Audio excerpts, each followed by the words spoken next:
Hey guys, Kylie here. Welcome to my YouTube channel. I'm here for you guys. All things lacrosse, instruction, tips on how to do it behind the back, room tours, things like that. So make sure you like, subscribe, and stay tuned.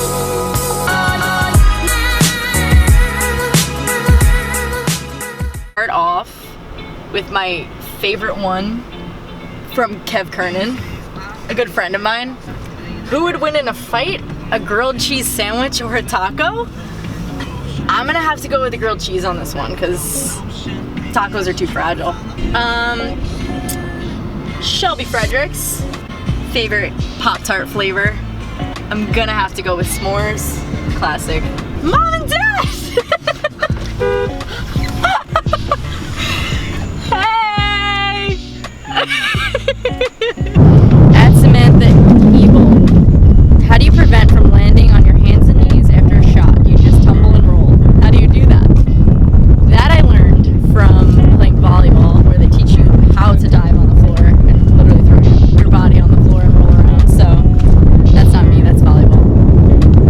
At O. McCloskey, if you didn't play attack, what other position would you want to play? I have always wanted to try goalie, but I never have. I know some friends that have played attack that tried out goalie, and she is right behind this camera.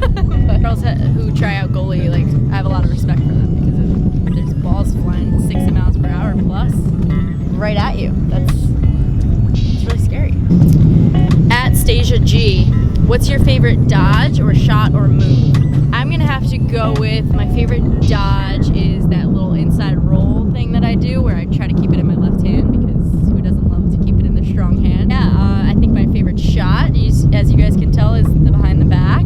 A lot of people asked me how old I was when I first started playing lacrosse. I was terrible at soccer when I was younger, and I realized that my favorite part of soccer was the throw-ins, so I really needed to do something with my hands. So that's when I picked up lacrosse, and that was in 3rd grade. I started playing lacrosse, and by 5th grade I was on a travel team. So from then on, I just loved the sport. At Dina1044, how long do you practice for? I'm gonna take this as a general question and kind of just say every day. Every day I if I'm not playing lacrosse, I work out for at least 2.5, 3 hours. But if I do play lacrosse, if I'm practicing, back in the Stony Brook days, we would practice for like 3 hours. So I would say around 3 hours a day. At Rutherford, what inspired you to play lacrosse? At first, there wasn't really anything that inspired me other than my lack of ability to be great at soccer. But now, as I was growing up through high school and through college, I think just the love of the game that I had, that there's so much room for creativity within the game. There's a stick and a ball, and a lot of people think that's just about it, but there are so many things you can do with that stick and that ball within the game, and it's a team sport, and I think there's just so much history behind the game to kind of relate to that and make you inspired by it.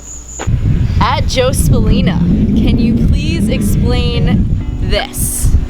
He and Coach Selina have quite the connection where when he's on the sideline and I'm on the field, back in my Stony Brook days, I could kind of just have telepathy with him and know what he was talking about and know what he would want, what kind of play he would want to run, anything like that. So whenever someone did something just incredible, or it was some sort of play that he was like, I think Kylie can do that, and we kind of had a telepathic message, we would kind of just look at each other, and he'd be on the sideline and I'd be on the field, and we'd be like. At Hannah Lepore, my best friend, what's your favorite Cheetah Girls movie? So, fun fact, 4th grade, I had my best friends over for my birthday party to watch the Cheetah Girls 3 movie. That is why she's asking me that. So I'm gonna have to go with Cheetah Girls 3. At Emily Marlowe, another one of my best friends. Would you rather be attacked by a lion or a shark? That has been an ongoing debate in our house of friends for probably like 6 months now, and no one has a solid answer. So if you guys can let me know, I think I would go with shark. At Lauren Sparks 6, do you like cherries? Yes, I do.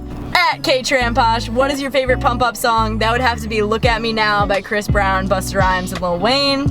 I know every single word. At Dorian Van Dyke, Twos, why you so darn cute? I don't know. Okay, this is a good one. At Emily F. Eaton, any pro tips for morning lift? I love that you added morning in here because I always do my workouts in the morning, first thing in the morning. That's when I have the most energy. Morning lifts, I would just say make sure that you have the right food before that. If you are a coffee person, make sure you have your coffee. Make sure you have the right kind of energy before you go into your morning lifts, because you don't want to go in with no energy, because then you're not going to get what you need to get out of it. Mr. Peck, 1, 2, 3. What's a sea wolf? I'm a sea wolf. All my Stony Brook people know what that means. Okay, good question here. At @eLooseNick. How strict are you with nutrition? / what's your eating regimen while you're training? That's a great question. After my sophomore year in college, I decided to switch around my whole nutrition plan. Before that, I really didn't pay attention to what I was putting into my body.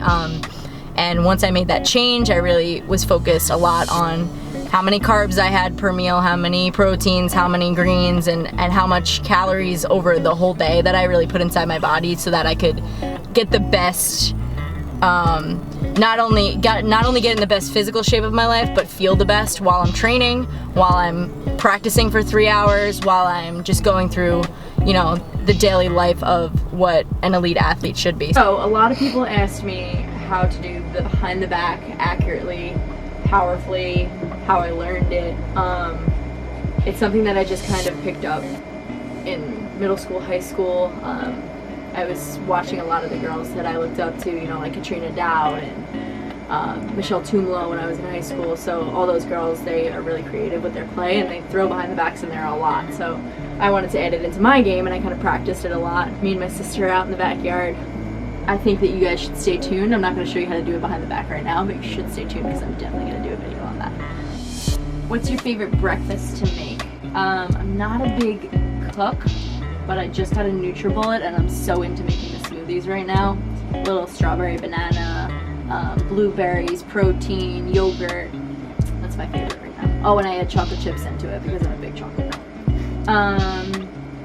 At what age did you realize you wanted to play lax professionally? That's a great question, because when I went into college, there wasn't professional lacrosse. When I was playing college lacrosse, that's when they came out with the professional league. So when I was in college, I was like, this is awesome. My lacrosse career isn't going to end after college. I get to play professionally if I get the chance. My recruiting process, at Skylar Kutzich asked. My recruiting process, I committed going into my 11th grade year that summer. I committed to Stony Brook that summer. I kind of talked to a couple schools. I wasn't highly recruited like a lot of the other girls on my team.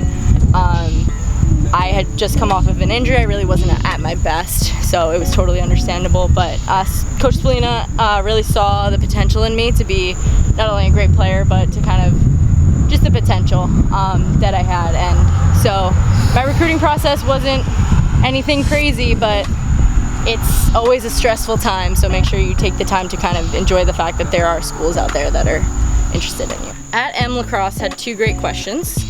Best thing to help you get noticed by college coaches?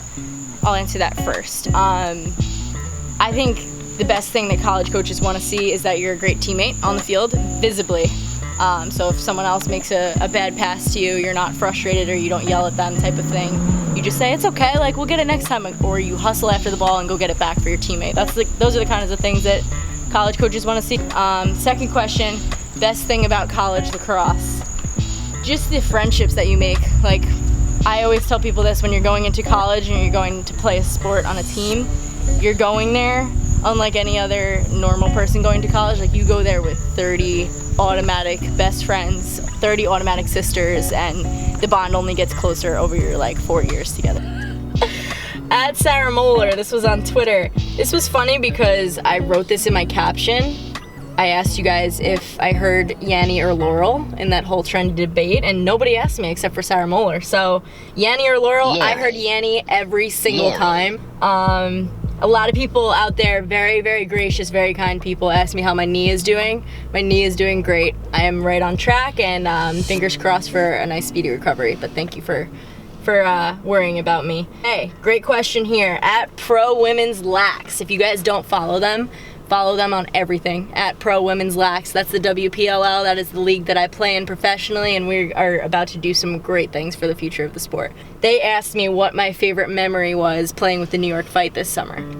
that had to be by far going straight from my last college season to my first professional lacrosse season, playing with and against some of the most decorated, incredible women's lacrosse players out there, and it was just the fastest, most physical games I've ever played in my life, and it was so much fun getting to kind of be friends with a lot of the people that you were rivals with in college.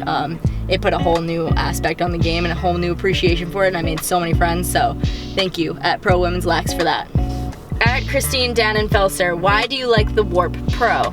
Do you think all girls lacrosse players should get one? I do. I love the Warp Pro. I love that it's so different than anything that's being done in the girls' game right now and in the men's game. But I think what's cool about the Warp is that it's a knitted pocket and it's molded into the head. So there's no strings that you need to pull or adjust or anything like that. It's a perfect pocket for you right there. It doesn't adjust with water if it gets wet, doesn't adjust for anything, it doesn't get deeper. It's at its deepest point when you buy it. So I think it's a great stick where you just have that perfect sweet spot, that perfect pocket where you never have to worry about it getting illegal.